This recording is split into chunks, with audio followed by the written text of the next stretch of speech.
샬롬 샬롬 샬롬 샬롬. 하나님 사랑합니다. 여러분 주 안에서 사랑합니다. 신명기 34장 마지막 장이죠. 1절에서 12절까지네요. 마지막이 더 특별한 삶, 이런 삶이 정말 은혜가 있는 삶이겠죠. 1번 작가 히스이 고타로가 지은 내일이 내 생의 마지막 날이라면 이라는 책이 있습니다. 저자는 먼저 다음과 같이 질문합니다. 내일이 내 생의 마지막 날이라면 단 한 번도 이 질문을 스스로에게 해보지 않았다면 당신은 지금 잘못 살고 있는 것이다. 그러면서 이 책은 시작부터 우리 모든 언젠가 죽는다는 사실을 강조합니다.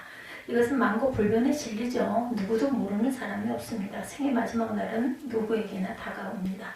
그렇지만 대부분의 사람들은 이 진리를 애써 외면하거나 잊고 살죠. 마치 영원히 살 것처럼 오늘 할 일을 내일로 미루고 후회할 일들을 쉽게 저지릅니다. 자기 다음을 잊은 채 뭔지도 모르는 것들에 이끌려 살아가죠. 자신 다음을 잃어버리고. 그렇기 때문에 저자는 묻습니다. 내일이 당신 삶의 마지막 날이라면, 그리고 죽기 전에 가슴 치며 후회하는 일이 세상에서 가장 큰 불행이고 그 불행을 피할 유일한 방법은 자신의 죽음을 미리 상상해 보는 것이다. 이렇게 덧붙입니다. 생의 마지막의 불행을 이기기 위하여 죽음을 미리 생각하도록 그는 28가지의 질문을 던집니다. 그 중에 몇 가지만 소개해보면 다음과 같습니다. 지금 이 순간이 임종이라고 생각하면 후회되는 것은 없을까? 죽을 때까지 잃고 싶지 않은 것은 무엇인가? 자신의 인생을 100점 만점으로 친다면 당신은 몇 점이라고 스스로 평가할 수 있겠는가? 꿈을 갖고 있다면 손에 잡힐 듯이 구체화해 보았는가? 진짜 하고 싶었던 것은 무엇이었나? 죽기 전에 하고 싶은 것 10가지 목록을 작성해 보십시오.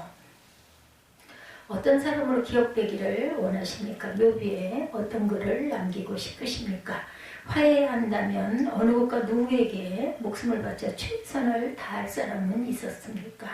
당신을 기억하는 사람은 누구인가? 사랑하는 사람에게 감사하다고 표현하셨습니까? 저자는 독자들이 이 질문들에 답하는 동안 각자 내면의 소리를 듣고 그 누구도 아닌 온전한 자기 자신으로 자기 자신답게 살아가기를 바랍니다. 그리고 바로 이것이 삶의 마지막 순간을 웃으며 맞이하기 위한 비법이다. 이렇게 말합니다. 즉 이러한 질문을 스스로에게 던지고 마음 깊숙한 곳에서부터 이 질문에 대한 답을 찾아내지 않으면 결코 제대로 살 수가 없다는 말이죠. 오늘 본문은 모세 생의 마지막 모습과 그의 인생에 대한 평가가 기록되어 있습니다. 모세의 마지막과 그에 대한 평가를 보면서 여러분도 생의 마지막을 한번 그려보시진 않겠습니까? 특별한 생의 특별한 마지막, 생의 끝에 보게 된 약속의 땅 1절에서 4절이죠. 모세가 모압 평지에서 느보산에 올라가 여리고 맞은편 비스가 산 꼭대기에 이름에 야훼께서 길르앗 온 땅을 단까지 보이시고 또 온 납달리와 에브라임과 므낫세의 땅과 서해까지의 유다 온 땅과 네겝과 종려나무의 성읍 여리고 골짜기 평지를 소알까지 보이시고 야훼께서 그에게 이르시되 이는 내가 아브라함과 이삭과 야곱에게 맹세하여 그의 후손에게 주리라 한 땅이라 한 데가 내 눈으로 보게 하였거니와 너는 그리로 건너가지 못하리라 하시네. 이렇게 말씀하시죠. 모세가 모압 평지에서 느보산에 올라가 여리고 맞은편 비스가산 꼭대기 이름의 야훼께서 길르앗 온 땅을 단에게 단까지 보이시고 느보산이나 비스가산은 요단강의 동쪽 아비람 산맥에 있는 봉우리들입니다. 여기에는 모세가 모압 평지에서 느보산에 올라가 여리고 맞은편 비스가산 꼭대기 이름에라고 말씀했지만 히브리 성경은 느보산을 비스가산의 꼭대기로 언급하고 있습니다. 즉 일반적인 이름은 비스가산인데 그 정상의 이름이 느보산이라는 말이죠. 이 비스가산 정상은 가나안 땅을 조망하는 데 최적의 장소입니다.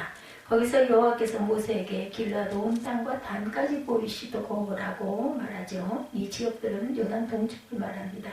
길르앗 온 땅은 사해 위 약복강 유역에 위치한 지역을 말합니다. 이 지역들은 이미 르우벤, 갓, 므낫세 반지파에게 분배가 되죠. 여기서 문제가 되는 것이 있는데 그것은 여기에 나오는 단이라는 지명입니다.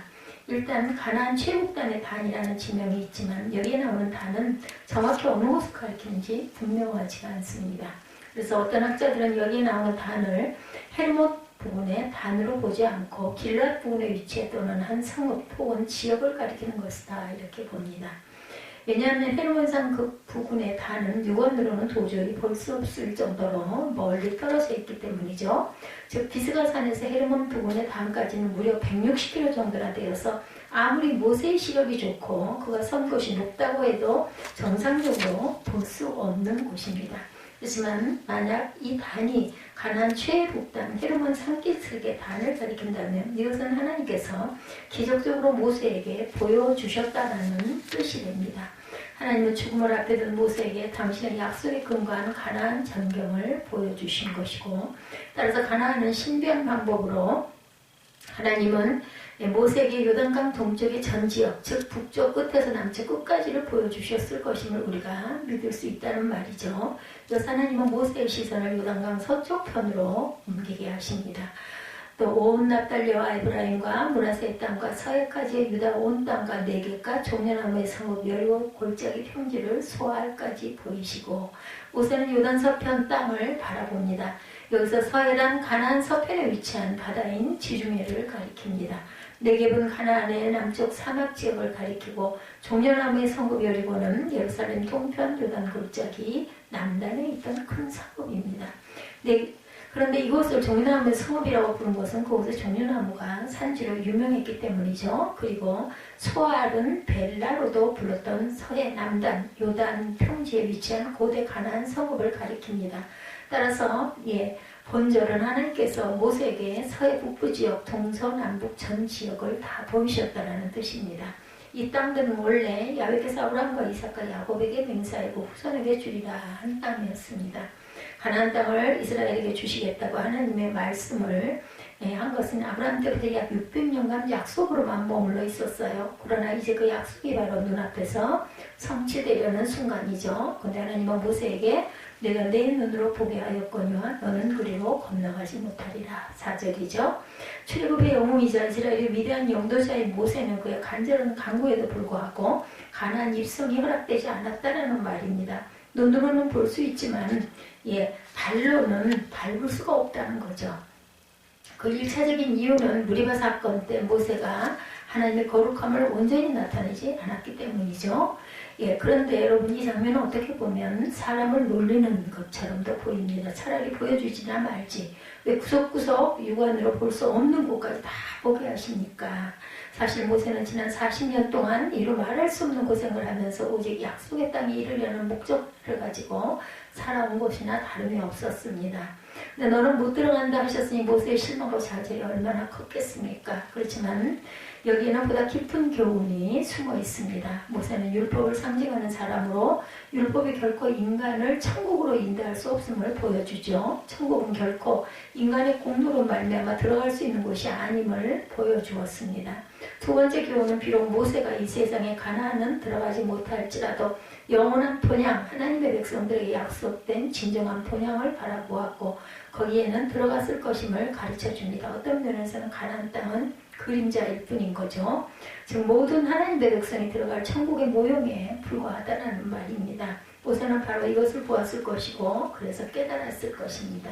그렇기 때문에 눈에 보이는 약속의 땅보다 저 멀리 보이는 진정한 시온성을 바라보고 가나안에 들어가지 못하는데 더 이상 미련을 두지도 매달리지도 않았을 것이죠. 마지막으로 모세는 하나님께 후계자를 세워줄 것을 간구했고 그래서 하나님은 여호수아를 후계자로 삼을 것을 명하십니다. 모세는 하나님 말씀을 따라 여호수아에게 안수함으로 공식적인 후계자로 자리를 세워줍니다. 9절에 모세가 눈의 아들 여호수아에게 안수하였으므로 라는 것은 바로 후계자, 내가 이제 내 다음을 열 후계자다.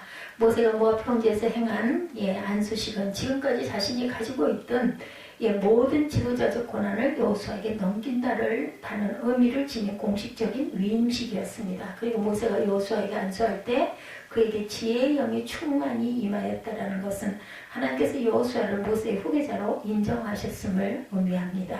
이스라엘 자손 역시 여호수아가 새로운 지도자가 된 것이 하나님의 뜻인 줄로 받아서 모세에게처럼 순종하죠.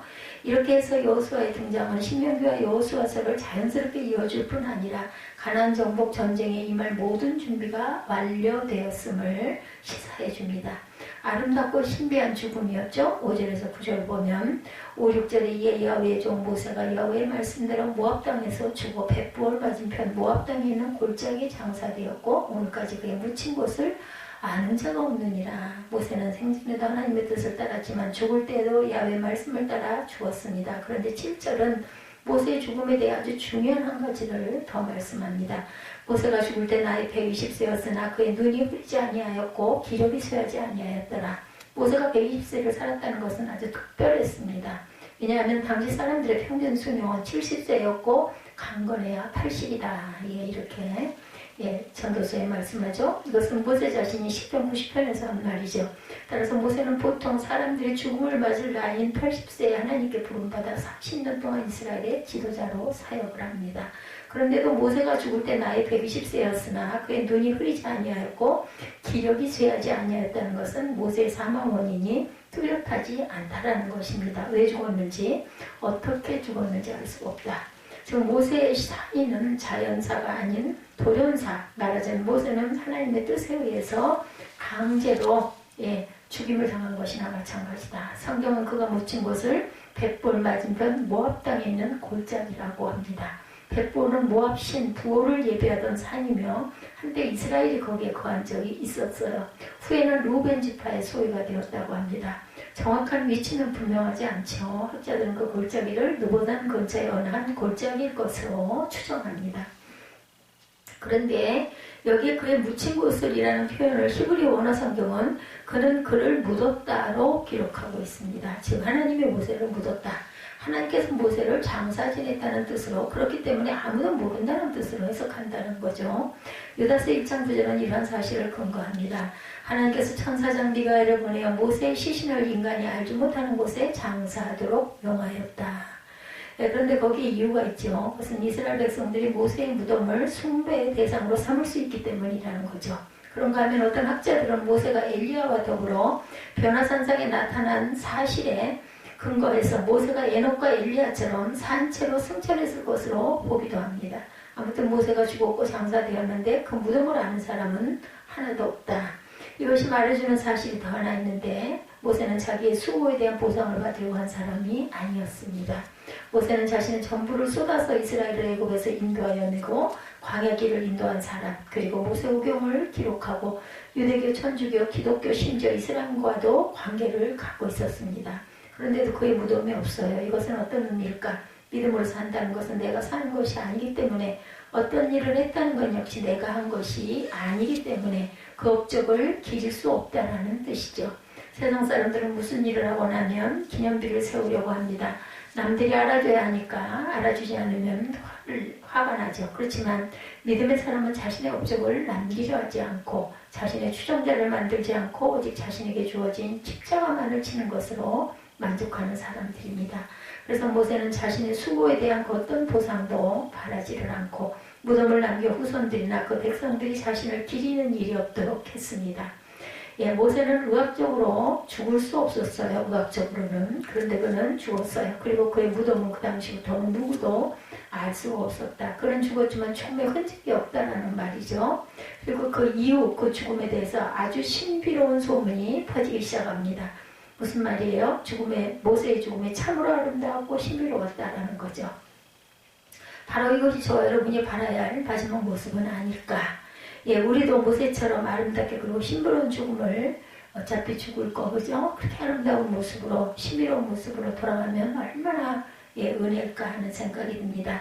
생애에 대한 평가가 10절에서 10절에 증거하죠. 이제 오늘 본문의 세 번째 내용, 모세의 무덤을 알 수 없지만 그의 무덤에 어떤 내용으로 비문이 적혔는지는 알 수 없지만 짐작할 수는 있습니다. 본문이 모세의 생애에 대한 마지막 평가로 나타나는 그 후에는 이스라엘의 모세와 같은 선지자가 일어나지 못하였나니 모세는 야훼께서 대면에서 아시던 자요. 야훼께서 그를 애굽 땅에 보내사 바로와 그의 모든 신하와 그의 온 땅에 있는 모든 이적과 기사와 모든 큰 권능과 위엄을 행하게 하시매 온 이스라엘의 목전에서 그것을 행한 자이더라. 이것을 보면 모세는 두 가지 면에 있어 특별한 사람이었음을 알 수가 있습니다. 첫째로 모세는 하나님과의 친밀함에 있어서 특별했죠. 이것은 미리암의 문둥병 사건을 통해서도 나타납니다. 민수기 12장이죠. 다른 선지자들과는 달리 하나님께서는 모세에게는 마치 사람이 그 친구와 이야기하듯 가까이 대면하여 말씀하셨어요. 출애굽기 33장에 증거합니다. 하나님의 영광스러운 임재를 모두들 감당할 수 없어 할 때도 모세는 영광스러운 임재 가운데 있었죠. 또한 시내산에서 시간에 구애받지 않고 하나님과 단둘이 오랜 시간을 보냅니다.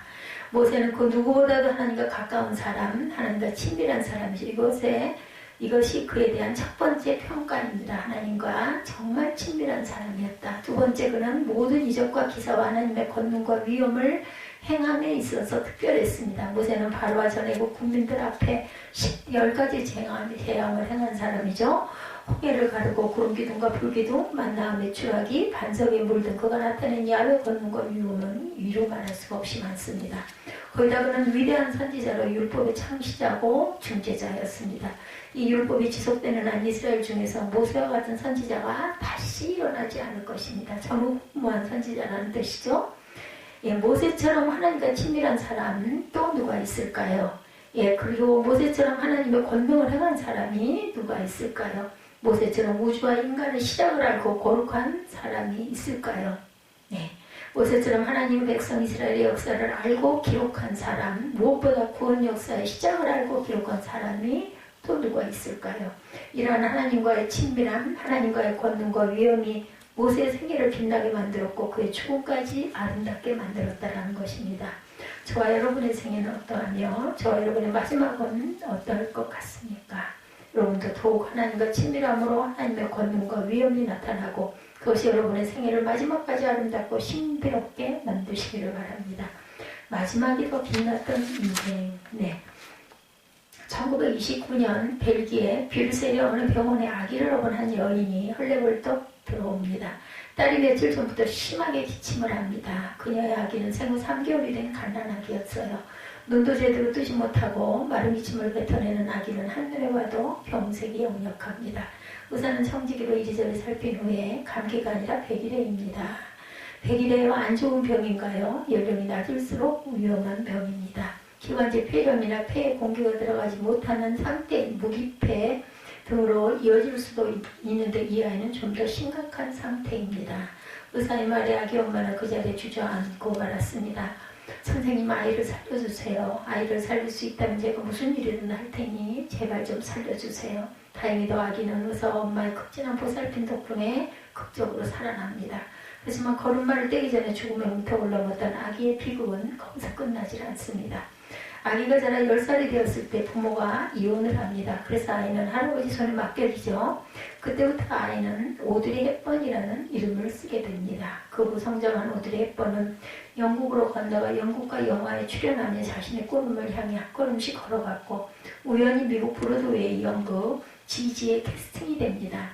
이 작품을 계기로 로마의 휴일에 출연을 하죠. 그리고 그때부터 그녀는 최고의 여배우가 됩니다. 그러다 1989년 이후 그녀에게는 제2의 인생이 시작이 됩니다. 그녀가 유니세프 친선 대사가 되죠. 전쟁 피해 아동의 구호와 재개발국 아동의 복지 향상을 목적으로 설립된 국제연합 특별기구인 유니세프는 백일해 때문에 죽음을 경험했던 오드리 헵번에게 운명처럼 다가옵니다. 그래서 그녀는 유니세프가 원한 것이 아니라 자신이 먼저 유니세프에 손을 내밀어 대사가 되었고 유니세프가 원하는 것이면 어디든 달려갔습니다. 보수는 1년에 $1뿐이었고 교통비와 숙박비 외에는 아무것도 제공되지 않았지만 그녀는 열정을 다해 헌신합니다. 그녀의 발길은 아프리카 전 지역을 비롯해 방글라데시, 엘살바도르 등 50여 개 곳이 넘었습니다.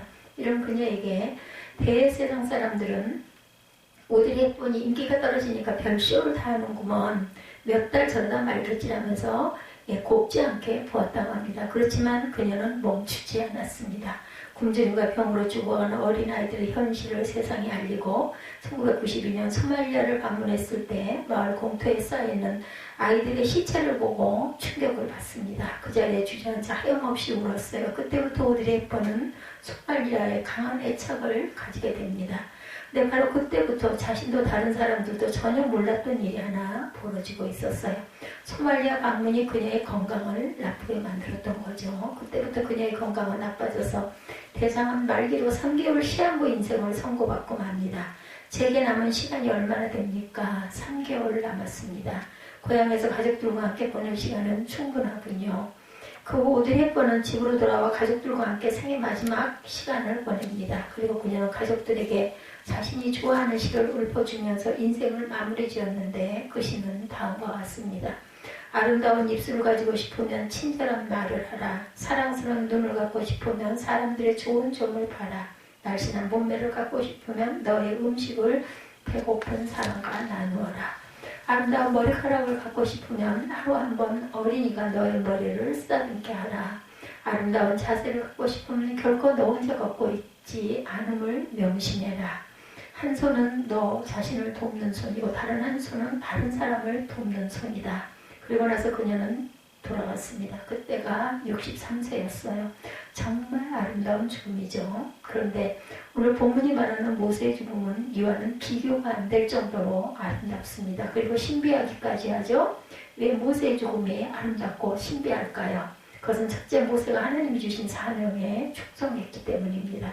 그리고 충성하는 그것으로 충분했지 그에 대한 어떤 보상도 바라지를 않죠. 두 번째, 가까이 하는 가나안에 대한 소망, 멀리는 천국에 대한 소망이 가득했기 때문에 그의 죽음은 아름답고 신비했습니다.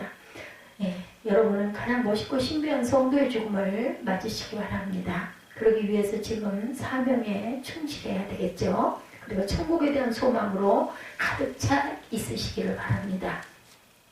그것이 여러분의 마지막을 결정지을 것입니다. 종합 포털 사이트인 다음에 이런 기사가 떴었어요. 죽음이 살아온 삶을 규정한다. 죽음, 즉 생의 마지막을 보면 그가 어떻게 살았는지를 알 수 있다라는 말입니다. 여러분의 생의 마지막도 모세처럼 복되고 모세처럼 아름답고 모세처럼 신비롭기를 주님의 이름으로 축복합니다. 그렇게 되도록 죽을 때까지 사명자로 사시고 천국에 대한 소망으로 충만하시기를 주님의 이름으로 축복합니다. 기도하시겠습니다.